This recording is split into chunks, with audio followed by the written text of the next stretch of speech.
राजधानी पटना स्वच्छ, सुंदर और जाम मुक्त नजर आए, इसके लिए पटना नगर निगम ने पूरे शहर में अतिक्रमण हटाओ अभियान चलाया हुआ है। इस अतिक्रमण हटाओ अभियान के कारण गरीब फुटपाथी दुकानदारों को सड़क से हटाया जा रहा है। इस दौरान उन पर 5,000 से लेकर 20,000 तक का जुर्माना भी लगाया जा रहा है। इसके साथ ही नगर आयुक्त ने दोबारा दुकान लगाने वाले दुकानदारों पर FIR दर्ज कराने का भी निर्देश दिया है। ऐसे में दुकानदारों के सामने आजीविका की समस्या खड़ी हो गई है, जबकि फुटपाथी दुकानदारों को समुचित जगह उपलब्ध कराने के लिए साल 2022-23 के बजट में वेंडिंग जोन बनाने के लिए 8.65 करोड़ रुपए का आवंटन किया गया था।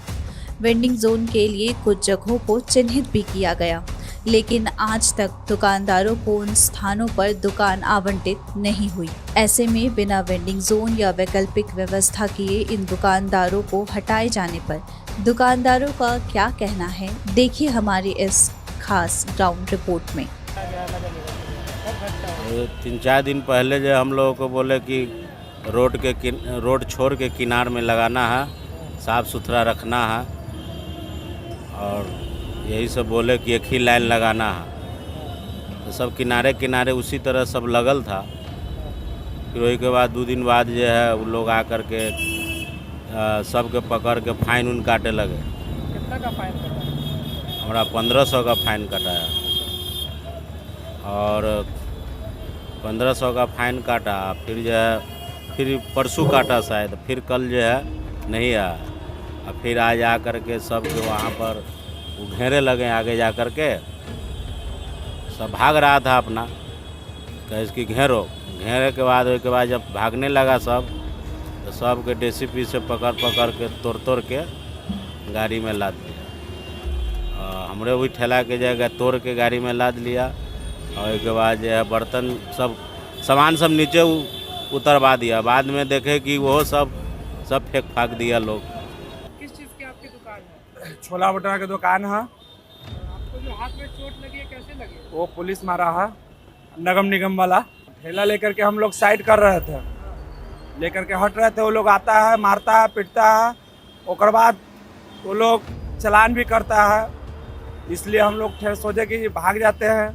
वो पकड़ करके मार दिया। पहले तो हाथ पर मार दिया, ये फूल गया है, दर्द से बेचैन हो रहा है। फिर यहाँ लाठी से हुर दिया है, ये भी दर्द दे रहा है। छाती पे लगा? हाँ, छाती पे लाठी से हुर दिया है। कब आएगा, कब खा होगा।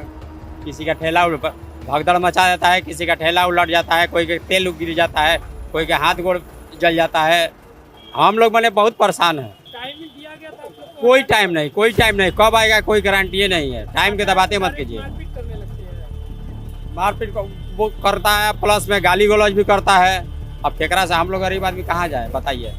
आज से दुकान ना लग रहा है, ये पुल की अभी तैयारी नहीं हो तो तब से हम लोग का दुकान लग रहा है। कितने साल से दुकान लगा? हम लोग का बहुत पुराना दुकान है, हम तो अंदाज थोड़े बताएंगे। वो हो गया 30 से ऊपर हो जाएगा। वो लोग आते हैं, बोलते हैं कि साइड में, पहले बोले कि साइड में लगा दो दुकान। साइड में हम लोग दुकान लगा के साफ सफाइयाँ करके रखे हुए थे। उधर से SDO साहब खुद आए, चलकर दुकान पर खड़ा होकर कहते हैं कि तुम लोग पैसा देते हो।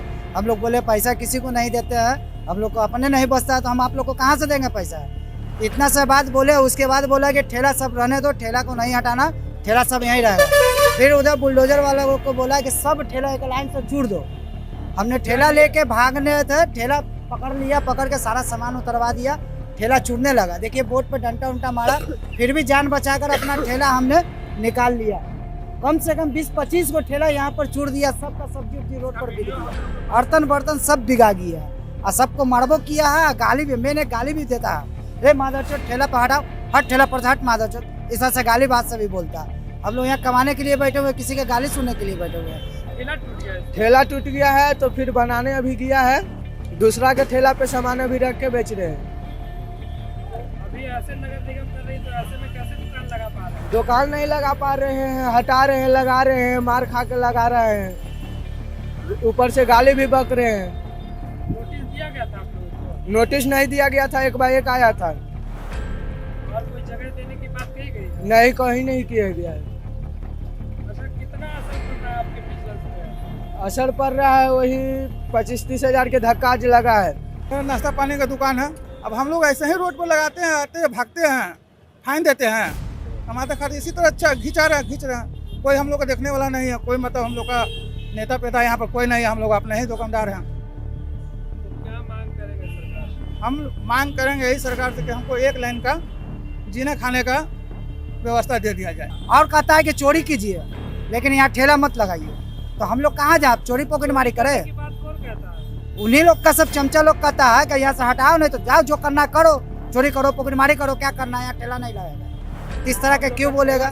हम लोग यहाँ रोजी रोटी, एक ठेला पर से 5 गो का घर चलता है। अब 5 स्टाफ को अगर मार देगा, 5 स्टाफ बढ़ जाए, उसका बीवी बाल बच्चा भूखे मरेगा। क्या कहें सर, आप जैसे कर्जा पैसा जैसे हो वैसे चलेगा। अब तो ठेले भी नहीं है, ठेला भी बनवाना पड़ेगा। कहीं से कर्जे उठाएंगे तभी बनाएंगे। कहीं नगम निगम वाला जो आता है उसका हमचा चमचा जो भी है वो आता है, नहीं देने के बाद मारता है। देखिए आपके नज़र के सामने ऐसा बेरहमी से अभी 5-6 लोग अभी खाना खाने गया है, वो लोग के भी कोई का माथा फटा हुआ है, कोई का होठ कटा हुआ है, ऐसा मारा है। गरम तेल है, कभी धोखा न दायत हुआ कि पूरा शरीर पे गिर जाएगा। हम लोग वो देखकर भी जान बचाते हैं, सब पब्लिक लोग को भी। तो कढ़ैया को पकड़ के पहले 4 लाठी खा लेते हैं, फिर तेल हटाते हैं। इस तरह का हम लोग के साथ होता है अत्याचार, फिर भी हम लोग बर्दाश्त करते हैं। आज बहुत ज़्यादा हो गया, पूरा रोड पर सब्जी उब्जी सब बिगा गया, सबका ठेला चूर दिया। एक ठेला बनाने में 15,000 रुपया लगता है। कर्जा ब्याज लेके हम लोग तब ठेला बनाते हैं, कम से कम 2 रोटी कमाने के लिए हो जाएगा। ये तो ये इसका भी नाश कर देता है। बताइए कि अब हम लोग कहाँ जाएँ, किसके पास जाएँ, किसका दरवाज़ा ढकढकाएंगे? कौन खाने के लिए दे देगा? 10 दिन किसी का घर में बैठ जाएगा, देगा खाने के लिए? अपने से मेहनत करेंगे तब ना बीवी बाल बच्चा को पेट पालेंगे। अब उस पर भी सब पेट पर लात मारेगा तो कहाँ जाएगा रोड पर? तो देखा आपने कैसे नगर निगम की तरफ से इनको फुटपाथ पर से हटाया गया है। साथ ही पुलिस की तरफ से उनके साथ बर्बरता भी की गई है। कई लोगों की दुकान भी तोड़ दी गई, जिसकी वजह से उनका काफ़ी आर्थिक नुकसान हुआ है। ऐसे में बड़ा सवाल ये है कि जो दुकानदार दिन भर में 100 से 200 रुपए कमाकर अपने परिवार का भरण पोषण कर रहे थे, अब वो कैसे अपने परिवार को चलाएंगे। इस समस्या पर हमने पटना प्रमंडलीय आयुक्त रवि कुमार से बात करने की कोशिश की, लेकिन वीडियो एडिट होने तक हमारी उनसे बात नहीं हो पाई है। लेकिन हम लगातार प्रयास कर रहे हैं कि पटना नगर निगम जल्द ही इस समस्या का हल निकाले। आपको हमारी रिपोर्ट कैसी लगी हमें कमेंट कर ज़रूर बताएं। साथ ही हमारे चैनल को सब्सक्राइब करना ना भूलें। शुक्रिया।